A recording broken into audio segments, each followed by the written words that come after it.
अस्सलाम वालेकुम स्टूडेंट्स। हमने 7 क्लास स्टार्ट की थी मैथमेटिक्स। उसमें हमने चैप्टर नंबर 1 की 1.4 एक्सरसाइज स्टार्ट की हुई थी। 1.4 एक्सरसाइज का हमने क्वेश्चन नंबर 1 किया था। अगर हम क्वेश्चन नंबर 2 देखें तो इसमें हमें सेट्स दिए गए हैं x, y और z, और हमें कुछ रिज़ल्ट्स वेरीफाई करने हैं। देखें तो ये क्वेश्चन नंबर 2 है हमारे पास। तो अगर हम क्वेश्चन नंबर 2 देखें तो उसमें हमें 3 सेट्स दिए गए हैं। इफ़ क्वेश्चन 3 है, question number 2 sorry,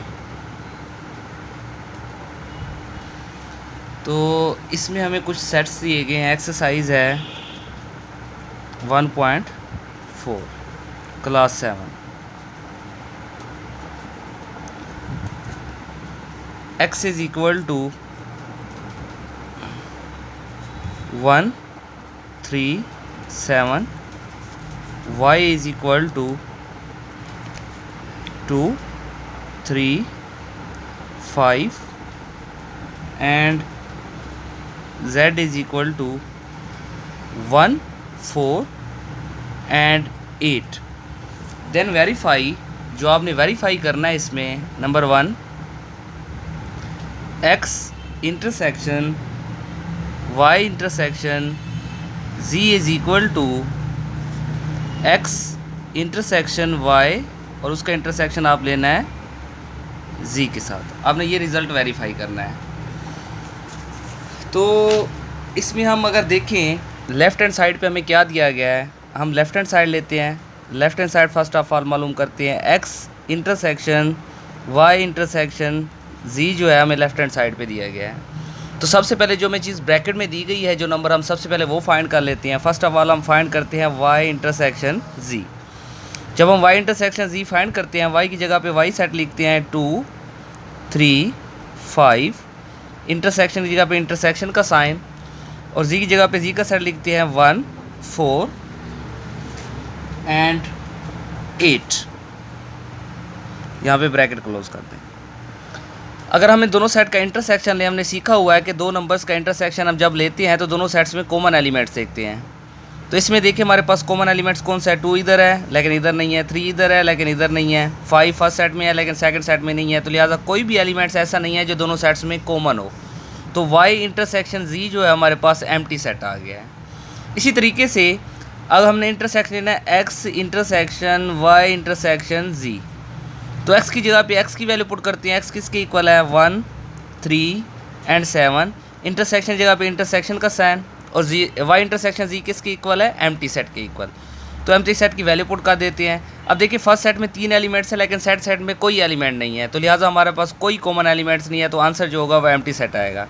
x intersection y intersection z जो है वो एम्प्टी सेट के इक्वल है। मैं इसको इक्वेशन नंबर 1 का नाम दे देता हूँ। इसी तरीके से अब मैं राइट हैंड साइड फाइंड करता हूँ। राइट हैंड साइड पे देखें तो मैं क्या दिया गया है, x intersection y right hand side,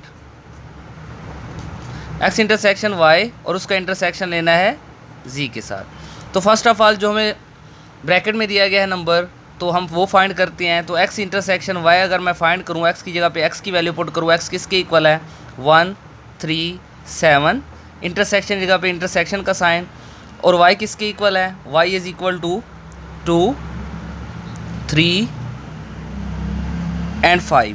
अगर मैं इसका इंटरसेक्शन लेता हूँ तो देखिए 1 इधर है लेकिन इधर नहीं है, 3 इधर है फर्स्ट सेट में, सेकंड सेट में मौजूद है तो यहाँ 3 लिख देंगे। अब 7 फर्स्ट सेट में है, सेकंड सेट में मौजूद नहीं है, तो हमारा आंसर x इंटरसेक्शन y किसके इक्वल आएगा, 3 के इक्वल आएगा। अब इसी तरीके से हम फाइंड करना चाहते हैं x इंटरसेक्शन y का कंप्लीमेंट, हम इंटरसेक्शन लेना चाहते हैं z के साथ। तो x इंटरसेक्शन y की वैल्यू हम पहले लिखेंगे, वो किसके इक्वल है, हमने मालूम की हुई है, वो 3 के इक्वल है। अब इंटरसेक्शन लेते हैं z के साथ, z किसके इक्वल है 1, 4 एंड 8। अब इन दोनों में से देखें, फर्स्ट सेट में देखें तो हमारे पास 3 है लेकिन सेकंड सेट में 3 नहीं है, लिहाजा हमारे पास जो आंसर आएगा वो एम्प्टी सेट आएगा क्योंकि दोनों सेट में कोई एलिमेंट सेम नहीं है। तो x intersection y intersection z जो है वो हमारे पास किसके इक्वल आ गया, एम्प्टी सेट के। अगर हम 1 इक्वेशन और 2 इक्वेशन को देखें तो 1 इक्वेशन की राइट हैंड साइड भी एम्प्टी सेट के इक्वल है। अब सेकंड क्वेश्चन जो हमारे पास सेकंड इक्वेशन है उसकी राइट हैंड साइड भी एम्प्टी सेट के इक्वल है। जब दो सेट की राइट हैंड साइड आपस में इक्वल होती है इसका मतलब लेफ्ट हैंड साइड भी इक्वल होती है। From 1 and 2, it is clear that left hand side is equal to right hand side, means x intersection y intersection z जो है वो इक्वल है x इंटरसेक्शन y, उसका अगर इंटरसेक्शन लें z के साथ, तो लिहाजा ये क्वेश्चन हमारा सोल्व हो गया। अब हम देखते हैं नेक्स्ट अगर हम देखें तो उसमें आपको 3 सेट्स ही दिए गए हैं और आपने फाइंड करना है नंबर 2। सेकंड जो है आपने फाइंड करना है x union y union z is equal to x union y union z। ये सेकंड पार्ट है क्वेश्चन नंबर 2 का। अब देखिए भाई, इसमें हमारे पास 3 सेट्स हमें दिए गए, हमें पीछे सेट में देखा है, पिछले क्वेश्चन में देखा है। सबसे पहले हम ब्रैकेट को सोल्व करेंगे, y यूनियन z फाइंड करेंगे, जो उसका आंसर आएगा फिर उसका यूनियन लेंगे x के साथ, उसको हमने 1 का नाम दे देना है जो आंसर आना है। अब उसके बाद हमने x union y union z find करना है, तो सबसे पहले x यूनियन y फाइंड करेंगे, जो आंसर आएगा उसका यूनियन z के साथ लेंगे, जो आंसर आ जाएगा उसको इक्वेशन नंबर 2 का नाम देंगे। 1 और 2 को कंपेयर करेंगे तो हमारे पास अगर राइट हैंड साइड आपस में इक्वल आती है तो हम कह देंगे कि लेफ्ट हैंड साइड और राइट हैंड साइड आपस में इक्वल है, जिस तरह हमने पहले क्वेश्चन किया। इसमें उसमें सिर्फ डिफरेंस ये है कि वहाँ पे हमने इंटरसेक्शन लिया हुआ है और यहाँ पे यूनियन लेना है, तो ये आजा ये आपका होमवर्क है, ये आपने खुद सोल्व करना है। नेक्स्ट देखें, क्वेश्चन नंबर 3 है, उसमें आपको एक सेट दिया गया है, if s is equal to -2 -1 0 and 1। इसी तरीके से t is equal to -4 -1 1 and 3 and u is equal to 0 ±1 ±2। और आपने फाइंड करना है फर्स्ट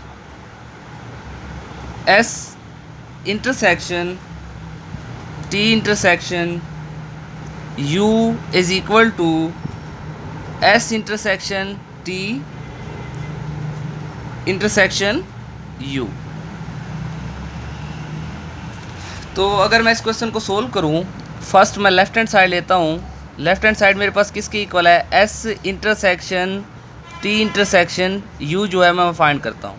पिछले क्वेश्चन में हमने किया है, सबसे पहले हम t इंटरसेक्शन u फाइंड करते हैं। अगर t इंटरसेक्शन u मैं फाइंड करूँ तो t की जगह पे t की वैल्यू पुट करूँगा, -4 -1 1 एंड 3। अब उसका इंटरसेक्शन मैं लेता हूँ, सॉरी t किसके इक्वल है, हाँ -4 -1 1 और 3, और u किसके इक्वल है, u is equal to union हमने लिया, इंटरसेक्शन सॉरी हमने लिया, ये हमने इंटरसेक्शन ले लिया u के साथ, u किसके इक्वल है 0 ±1 ±2। अब फर्स्ट सेट में हम देखें तो पहला नंबर है -4, क्या सेकंड सेट में -4 मौजूद है, नहीं है, तो लिहाजा हम नेक्स्ट नंबर देखते हैं, -1 इधर भी है, इधर +-1 है, तो इसका मतलब +1 भी है -1 भी है, तो लिहाजा दोनों सेट में -1 है तो ये -1 आ गया। इसके अलावा 1 है तो सेकंड सेट में भी 1 मौजूद है तो लिहाजा 1 आ गया। अब 3 फर्स्ट सेट में मौजूद है लेकिन सेकंड में नहीं है, तो लिहाजा हमारा आंसर क्या आएगा, -1 एंड 1 t इंटरसेक्शन u। उसके बाद नेक्स्ट हम फाइंड करते हैं s intersection t intersection u। तो s की जगह पे हम s की वैल्यू पुट करते हैं, s किसके इक्वल है, -2 -1 0 एंड 1। उसका इंटरसेक्शन लेते हैं t इंटरसेक्शन u के साथ, t इंटरसेक्शन u हमने फाइंड किया हुआ है, वो किसके इक्वल है, -1 एंड 1। अब यहाँ पे इस सेट में देखें तो -2 है लेकिन सेकंड सेट में -2 नहीं है। फर्स्ट सेट में -1 है तो सेकंड सेट में भी -1 है तो -1 आ गया। फर्स्ट सेट में 0 है लेकिन सेकंड सेट में 0 नहीं है। फर्स्ट सेट में -1 के अलावा कोई ऐसा एलिमेंट नहीं है जो सेकंड सेट में मौजूद हो, लिहाजा हमारे पास आंसर क्या आएगा, -1। s intersection t intersection u is equal to -1, तो मैं इसको इक्वेशन नंबर 1 का नाम देता हूँ जिस तरह हमने पहले क्वेश्चन किया है। अब हम राइट हैंड साइड लेते हैं, राइट हैंड साइड हमारे पास किसके इक्वल है, राइट हैंड साइड इक्वल है s intersection t intersection u। तो सबसे पहले मैं s इंटरसेक्शन t फाइंड करता हूँ, एस इंटरसेक्शन अगर मैं टी फाइंड करूँ, एस की जगह पे एस की वैल्यू पुट करता हूँ, एस किसके इक्वल है, S is equal to -2 -1 0 and 1, ये एस हमें दिया गया ये वाला। अब उसका इंटरसेक्शन लेते हैं टी के साथ, टी किसके इक्वल है, टी हमें मौजूद है हमारे पास ये वाला सेट, -4 -1 -4 -1 1 एंड 3।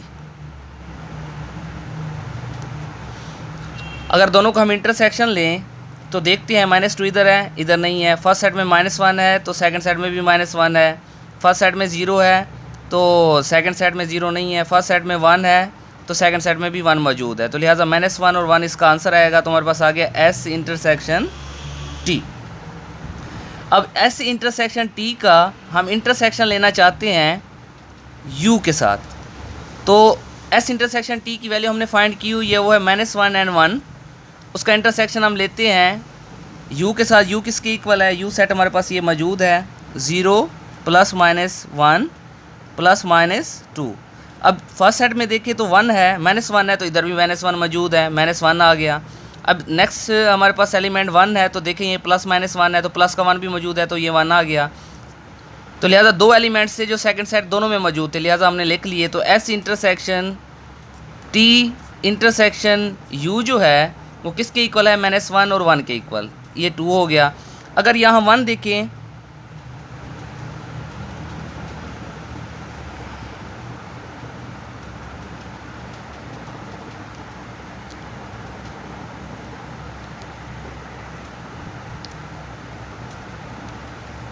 देखिए भाई, यहाँ से अगर हम 1 का सेट देखें तो यहाँ से हमने लिया था S intersection T intersection you, तो एस किसके इक्वल है हम देखते हैं, एस इक्वल है -2 ये हमने लिख दिया, उसके इक्वल है -1 ये हमने लिख दिया, उसके इक्वल था 0 ये हमने लिख दिया, उसके इक्वल था 1 ये 1 हमने लिख दिया। अब देखिए -2 इधर है, इधर नहीं है, -1 इधर है, इधर भी है तो वो हमने लिख दिया था। इसके अलावा 0 इधर है लेकिन इधर नहीं है, नेक्स्ट एलिमेंट 1 भी है तो 1 इधर भी है इधर भी है, तो लिहाजा यहाँ पे हम 1 भी लिखेंगे। तो आंसर क्या है फर्स्ट का, -1 और 1। इसी तरीके से सेकंड इक्वेशन को अगर हम देखें तो उसका आंसर क्या है, -1 और 1। From 1 and 2 it is clear that 1 में देखिए left hand side right hand side किसकी इक्वल है, -1 और 1। सेकंड में देखिए तो राइट हैंड साइड किसके इक्वल है, -1 और 1। तो from 1 and 2 it is clear that left hand side is equal to right hand side, ये हमने प्रूव कर लिया। ठीक है,